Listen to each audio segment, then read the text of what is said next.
नमस्कार, BS TV देख रहे हैं आप। मैं हूं आपके साथ सोनू सेन। चलिए शुरुआत करते हैं बात सियासत की। तो सिलसिला ये सियासत का कभी रुकता नहीं है, इसलिए बात होगी देश प्रदेश की सियासत की, बात होगी सियासत के सियासतदानों की, बात होगी राजनीतिक उठापटक की, प्रदेश के तमाम राजनीतिक मुद्दों की आज हम बात करेंगे। इन्हीं राजनीतिक किस्सों को लेकर आए हैं आज के हमारे इस खास कार्यक्रम बात सियासत की में। छत्तीसगढ़ की राजनीति में एक बार फिर धर्मांतरण का मुद्दा गर्मा गया। इस बार उपराष्ट्रपति जगदीप धनखड़ ने धर्मांतरण का मुद्दा उठाया। छत्तीसगढ़ के स्थापना दिवस के मौके पर उन्होंने कहा कि देश के भीतर, छत्तीसगढ़ के भीतर धर्मांतरण तेजी से बढ़ रहा है। इसी को लेकर ये रिपोर्ट देखी। छत्तीसगढ़ की सियासत में एक बार फिर धर्मांतरण और नक्सलवाद का मुद्दा कुलाचे मारने लगा है। इस बार उपराष्ट्रपति जगदीप धनखड़ ने धर्म परिवर्तन पर चिंता जताई, साथ ही देश को आगाह भी किया। छत्तीसगढ़ के स्थापना दिवस के समापन समारोह के कार्यक्रम में उपराष्ट्रपति ने कई मुद्दों पर अपनी बात रखी। उन्होंने कहा कि देश में लोगों के धर्मांतरण के लिए संस्थागत प्रयास किए जा रहे हैं। निस्वार्थ सेवा के नाम पर लोगों को विभिन्न माध्यमों से बहलाया फुसलाया जा रहा है। लोगों की आस्था बदलने की भी कोशिश की जा रही है। उन्होंने कहा कि एक तरह से हमारी हजारों साल पुरानी संस्कृति पर हमला हो रहा है। आस्था बदलने का घिनौना और घृणित काम चल रहा है, यह संस्थागत तरीके से हो रहा है। उन्होंने कहा कि यह धनबल के बल पर हो रहा है, मासूमियत का शोषण किया जा रहा है। इसके अलावा आदिवासी लोगों को निशाना बनाया जा रहा है। वहीं उपराष्ट्रपति ने नक्सलवाद को छत्तीसगढ़ के युवाओं के लिए चिंता का कारण बताया। उपराष्ट्रपति ने संविधान के मुद्दे पर भी चिंता जताई। संविधान से खिलवाड़ का अधिकार किसी को नहीं दिया जाएगा, ऐसे कुप्रयास को रोका जाना चाहिए। स्वास्थ्य सेवा के नाम पर या इसकी आड़ में लुभावने माध्यमों से सिर्फ दिलों तक पहुंचने का प्रयत्न नहीं होता, पर हमारे दिल में जो हमारी श्रद्धा है उसको परिवर्तित करने का प्रयास किया जा रहा है। आपको चिंतन करना चाहिए, चिंता करनी चाहिए, मंथन करना चाहिए। हमारी संस्कृति हजारों साल पुरानी है, एक तरीके से उस पर प्रहार है। आस्था परिवर्तन का घिनौना और घृणित क्रिया संपन्न हो रहा है, और ये एक मायने में हमें सजग रहने की आवश्यकता है। संस्थागत तरीके से हो रहा है, धन बल के आधार पर हो रहा है, एक उद्देश्य के लिए हो रहा है। भोलेपन का फायदा उठाया जा रहा है, भ्रांतियां फैलाई जा रही हैं। ऐसी ताकतों को, भारत की आत्मा को जीवंत रखने के लिए, शुद्ध रखने के लिए अविलंब कुठित करना, इसकी ज्वलंत आवश्यकता है। आपसे आग्रह करूंगा, सजग रहिए, कहीं देर नहीं हो जाए। माओवाद और इन पर अंकुश लगाने का प्रयास किया है। इतिहास हमें याद दिलाता है, समाज के खिलाफ हथियार उठाने का परिणाम कभी अच्छा नहीं निकला है। हमें इस बात पर सतर्क रहना होगा कि हमारे युवा गुमराह न हो, अपने जीवन के शानदार वर्षों को बर्बाद न करें। अच्छी बात है कि सरकारी सकारात्मक नीतियों की वजह से आज युवाओं को अनेक अवसर मिल रहे हैं, फिर भी हमें तरीके से इस पर अंकुश लगाना है। इस संविधान के आदर्शों को सुरक्षित करना हमारी मौलिक जिम्मेवारी है, क्योंकि हमारे मौलिक अधिकारों का संरक्षण, सर्जन संविधान की ताकत की वजह से हो रहा है। हमारे संविधान से खिलवाड़ करने का किसी को अधिकार नहीं है, और ऐसे हर कुप्रयास को हमें कुंठित करना चाहिए। एक समय था, दुखदायी समय था, किसी ने प्रधानमंत्री के पद पर रहते हुए देश में आपातकाल लगा दी, संवैधानिक रास्ते से भटक गए। 21 महीने तक देश में मौलिक अधिकारों पर विराम लग गया। न्यायालय में जाने का रास्ता अवरोध कर दिया गया। तो उपराष्ट्रपति की ये चिंता समाज को लेकर है, संविधान को लेकर है, धर्म परिवर्तन को लेकर है। जाहिर है भारत की आत्मा को जीवित और पवित्र रखने के लिए ऐसी ताकतों को रोका जाना चाहिए। इसी के प्रति उपराष्ट्रपति समाज को सचेत सतर्क करना चाहते हैं, संस्कृति को संरक्षित करना चाहते हैं। फिलहाल माओवाद को लेकर सरकार मुंहतोड़ जवाब दे रही है। मार्च 2026 तक नक्सलवाद के खात्मे का टारगेट सेट हो चुका है। अब सरकार समय से पहले टारगेट को हासिल करने पर फोकस कर रही है। Bureau report, BSTV। छत्तीसगढ़ राज्योत्सव का समापन हुआ। 4 से 6 नवंबर तक महत्वपूर्ण कार्यक्रम हुए हैं, सांस्कृतिक प्रस्तुतियां दी गई हैं। इस दौरान राज्योत्सव के जरिए राज्य की गौरवशाली इतिहास, संस्कृति को दर्शाया गया। अलग अलग सांस्कृतिक कार्यक्रमों का आयोजन हुआ है। झांकियों के जरिए विशेष आयोजन किए गए हैं। रिपोर्ट देखिए।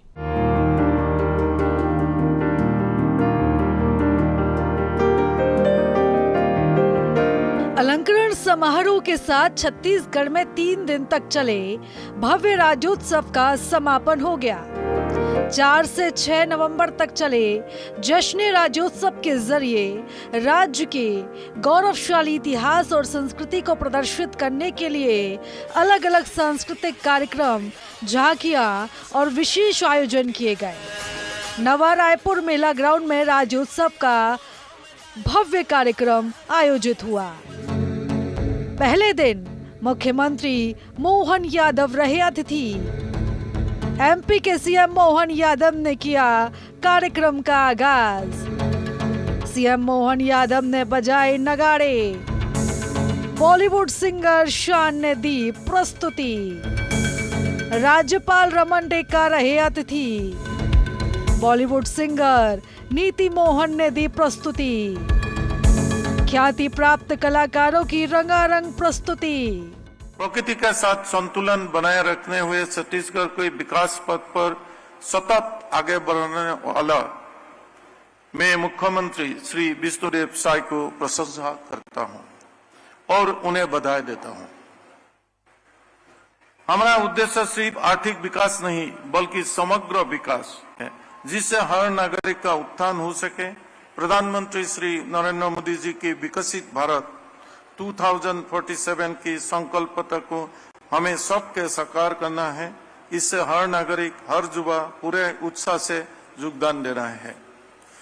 प्रदेश के विकास में महिलाओं का योगदान अत्यंत महत्वपूर्ण है। महिला सशक्तिकरण की दिशा में कई योजनाएं प्रारंभ की गए।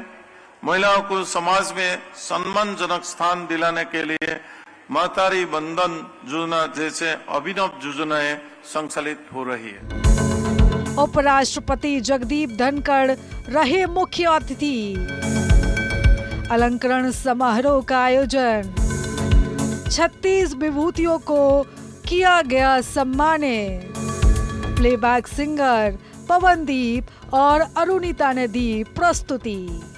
आज का छत्तीसगढ़ सुशासन और सशक्त कानून व्यवस्था का एक नया अध्याय लिख रहा है। प्रशासनिक पारदर्शिता, उत्तरदायित्व है, कुशल नीति निर्माण से छत्तीसगढ़ ने विकास के नए मापदंड स्थापित किए हैं। समाज के हर वर्ग को सशक्त करने का प्रयास हो रहा है। मुझे ज्ञात हुआ है, जिसका जिक्र भी किया गया है, कि राज्य ने हाल ही में एक नई औद्योगिक नीति बनाई है।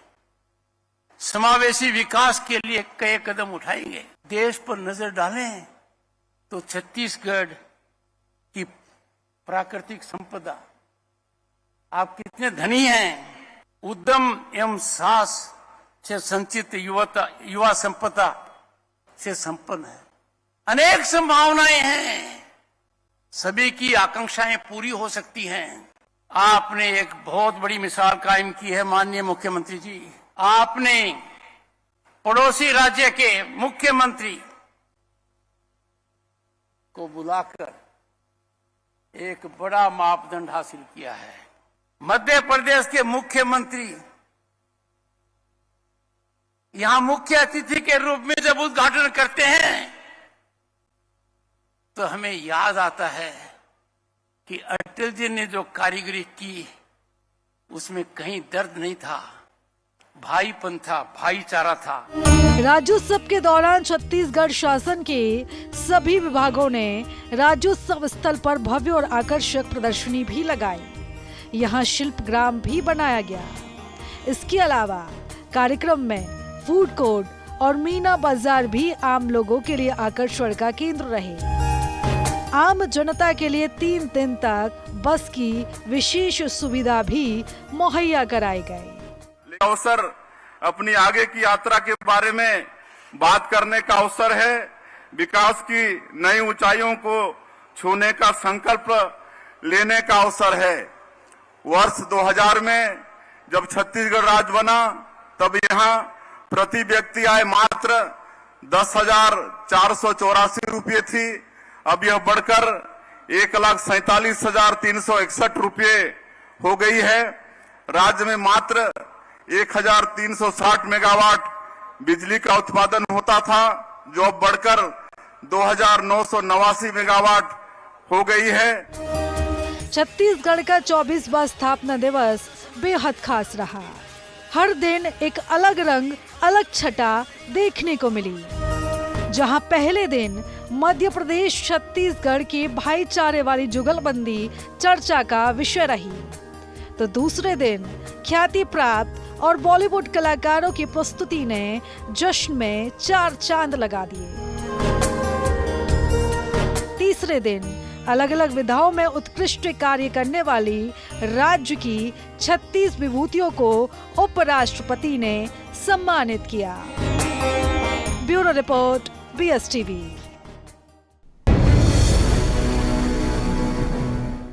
विजयपुर बुधनी उपचुनाव से पहले भारतीय जनता पार्टी की मुश्किलें एक बार फिर बढ़ती हुई नजर आ रही है। ऐसा हम इसलिए कह रहे हैं क्योंकि बीते दिनों बीजेपी संगठन की बैठक हुई। इस दौरान चौंकाने वाले आंकड़े सामने आए। आखिर ये आंकड़े क्या हैं, क्यों बीजेपी के भीतर खलबली मची हुई है, रिपोर्ट देखिए। दरअसल बीते दिनों बीजेपी के राष्ट्रीय संगठन महामंत्री BL संतोष ने ग्वालियर में एक बड़ी बैठक ली। बैठक में भाजपा के प्रदेश अध्यक्ष VD शर्मा और प्रदेश संगठन महामंत्री हितानंद शर्मा भी शामिल हुए। इस दौरान बैठक में BL संतोष ने बीजेपी के सदस्यता अभियान की जमकर तारीफ की। कार्यकर्ताओं की मेहनत को सराहा भी गया, लेकिन इस दौरान उन्होंने एक बड़े मुद्दे पर चिंता जाहिर की। इसके साथ ही कार्यकर्ताओं को उससे जुड़े आंकड़े भी दिखाए हैं, जिसके कारण विजयपुर और बुधनी उपचुनाव का अंदरूनी सियासी गणित, सियासी मिजाज गर्मा गया। आप सोच रहे होंगे कि आखिर ऐसा कौन सा मुद्दा है जो प्रदेश की सियासत में काबिज भाजपा के लिए एक बड़ी चुनौती बन गया है। तो आपको बता दें, ये मुद्दा है अल्पसंख्यक मुस्लिम और SC वर्ग का, क्योंकि इस वर्ग ने बीजेपी से दूरी बनाई है। इसी को लेकर बीजेपी में चिंता की लकीरें अब दिखाई दे रही है। अंदर खाने के साथ ही अब इसकी चर्चा खुलकर नेताओं के बीच हो रही है। BL संतोष ने बैठक में सभी को बताया कि 2018 की कमलनाथ सरकार के समय से लेकर हाल ही में हुए विधानसभा लोकसभा चुनाव के दौरान मुस्लिम और SC वोटर्स ने बीजेपी से दूरी बनाई। सदस्यता अभियान में भी मुस्लिम और SC वर्ग कम संख्या में बीजेपी से जुड़े हैं, सदस्य बने हैं। ऐसे में सभी वर्ग जाति को साथ लेकर पार्टी को आगे आना होगा। सभी कार्यकर्ता पदाधिकारी को मिलकर काम करना होगा। बैठक में BL संतोष ने सभी को सर्वस्पर्शी, सर्वव्यापी का मूल मंत्र भी दिया है। लगातार SC क्षेत्र और मुस्लिम क्षेत्र में हमारी सदस्य संख्या जो अभी सामान्य सदस्यता जो भाजपा की चल रही थी कम हुई है, और इसी को लेकर के उन्होंने कार्यकर्ताओं को एक संदेश दिया है और उनसे ये कहा है कि आप सर्वस्पर्शी और सर्वव्यापी बने, ताकि हमारा मुद्दा ये पूरे देश में और पूरे प्रदेश में चला जाए। वहीं बीजेपी की इस चिंता पर कांग्रेस भला कैसे चुप बैठ सकती है। कांग्रेस का कहना है कि बीजेपी की केंद्र और प्रदेश की नीतियों की वजह से मुस्लिम और SC वर्ग प्रताड़ित है। बीजेपी ने दोनों वर्गों को परेशान कर रखा है। वहीं उन्होंने कहा कि कांग्रेस ने इन दोनों वर्गों के उत्थान के लिए काम किया। यही वजह है कि दोनों वर्ग कांग्रेस के साथ हमेशा से खड़े रहते हैं। अब बीजेपी को इसकी वजह से चिंता सताने लगी है। कांग्रेस ने दावा किया है कि अब वो समय दूर नहीं है जब प्रदेश में कांग्रेस की सरकार होगी। देखिए, BL संतोष जी और भारतीय जनता पार्टी को ये चीज़ स्पष्ट समझ जाना चाहिए कि इस देश और प्रदेश का जो वंचित वर्ग है, चाहे वो अल्पसंख्यक वर्ग हो, अनुसूचित जाति का वर्ग हो, अनुसूचित जनजाति का वर्ग हो, वो भारतीय जनता पार्टी से कभी कनेक्ट नहीं हुआ, क्योंकि उस भारतीय जनता पार्टी की जो नीतियां हैं, उनकी सरकार की नीतियां हैं, वो इन वर्ग को परेशान करने वाली नीतियां हैं, इनके उत्थान करने वाली नीतियां नहीं है भारतीय जनता पार्टी की। वो हमेशा उत्थान करने का काम कांग्रेस पार्टी और उसकी सरकारों ने किया। इसलिए ये वर्ग भारतीय जनता पार्टी से न जुड़ते हुए कांग्रेस पार्टी के साथ आज भी मजबूती के साथ खड़ा है। ठीक है, साम दाम दंडभेद करके परिणाम चुनावों के अपने पक्ष में भारतीय जनता पार्टी कर लेती है, परंतु आने वाले समय में इतना लंबा मार्जिन रहेगा कि भारतीय जनता पार्टी को समझ में आ जाएगा और कांग्रेस पार्टी की सरकार देश और प्रदेश में बनेगी। गौरतलब है कि प्रदेश में बुधनी और बीजेपुर सीट पर उपचुनाव हो रहा है। यही वजह है कि प्रदेश के विधानसभा और लोकसभा चुनाव में रिकॉर्ड सीट जीतने वाली बीजेपी इन दोनों सीट पर हो रहे उपचुनाव में बड़ी जीत हासिल करने के प्रयास में जुटी हुई है। ग्वालियर से प्रहलाद सेन की रिपोर्ट। इंदौर में गजबा हिंद के पोस्टर को लेकर अब पॉलिटिक्स शुरू हो गई। इसको लेकर मुख्यमंत्री डॉक्टर मोहन यादव ने सख्त निर्देश दिए हैं, कार्रवाई की बात कही है। उन्होंने कहा कि अगर हिंदुओं को छेड़ोगे तो छोड़ेंगे नहीं। इसी पर ये रिपोर्ट देखिए। अब ये गजवाए हिंद वगैरह जो पोस्टर लगाए हैं वो उस पर जांच के आदेश दे दिए हैं और सरकार ने पोस्टर हटा दिए हैं, और इस तरह की बदतमीजियां जो कर रहे हैं वो ठीक नहीं है। भोपाल के हुजूर से विधायक रामेश्वर शर्मा की ये नाराजगी तो आपने सुनी। ये बयान जुड़ा है इंदौर में लगे गजवाए हिंद के पोस्टर से। रामेश्वर शर्मा ने कहा कि कोई देश के साथ बदतमीजी करेगा तो देश बर्दाश्त नहीं करेगा। गजबाए हिंद के मामले में जांच जारी है। ये बात सभी को समझ लेना चाहिए कि भारत में किसी को भी अपना त्योहार मनाने की मनाही नहीं है। मामले की जांच को लेकर सीएम डॉक्टर मोहन यादव ने सख्त निर्देश दिए हैं और सरकार उसी दिशा में काम कर रही है। अब ये गजवाए हिंद वगैरह जो पोस्टर लगाए हैं वो उस पर जांच के आदेश दे दिए हैं और सरकार ने पोस्टर हटा दिए हैं, और इस तरह की बदतमीजियां जो कर रहे हैं वो ठीक नहीं है। लोगों को समझ लेना चाहिए, भारत में किसी को नमाज पढ़ने की मनाही नहीं है, किसी को त्योहार मनाने की मनाही नहीं है, लेकिन देश के साथ कोई बदतमीजी करेगा तो ये देश बर्दाश्त भी नहीं करेगा। इसलिए मध्य प्रदेश सरकार सजग है, सतर्क है, और हमारी सरकार के मुखिया डॉक्टर मोहन यादव जी ने सख्त निर्देश दिए, सरकार उस दिशा में काम करेगी।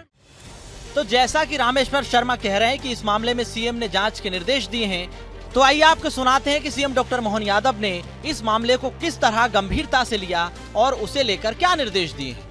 कोई कानून हाथ में लेगा तो हम पीछे नहीं हटेंगे। कानून का शासन है, कानून के तरीके से चलेगा।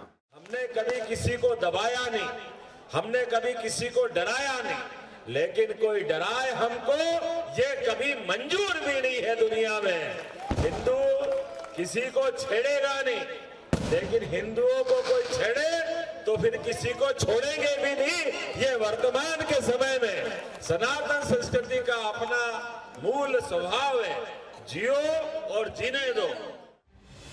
इस गर्माती राजनीति के पीछे है एक चर्चा इंदौर के छतरीपुरा में दो पक्षों में पटाखा चलाने के विवाद के बाद कागदीपुरा की मस्जिद पर लगे गजबाए हिंद के पोस्टर की। एकलव्य गौड़ के पोस्टर के बाद चर्चा में आया ये विषय टीवी चैनलों की डिबेट का हिस्सा तो बना ही, इस विषय ने इंदौर में खराब होते माहौल पर सबका ध्यान आकर्षित किया। बीते हफ्ते दीपावली के अगले दिन इंदौर के छतरीपुरा में ही दो पक्षों में पटाखा चलाने को लेकर विवाद हुआ था।